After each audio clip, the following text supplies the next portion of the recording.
తల మీద చెయ్యి వేసి బొట్టు పెట్టినా, తాళి బొట్టు మెడను కట్టి బొట్టు పెట్టినా, తల మీద చెయ్యి వేసి బొట్టు పెట్టినా, తాళి బొట్టు మెడను కట్టి బొట్టు పెట్టినా, సన్ని కళ్ళు తొక్కినా సప్త పదులు మెట్టినా, సన్ని కళ్ళు తొక్కినా సప్త పదులు మెట్టినా, మనసు మనసు కలపడమే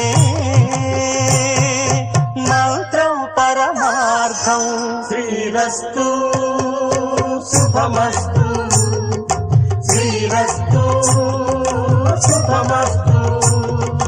శ్రీకారం చుట్టుకుంది పెళ్లి పుస్తకం, ఇక ఆకారం దాచుతుంది కొత్త జీవితం.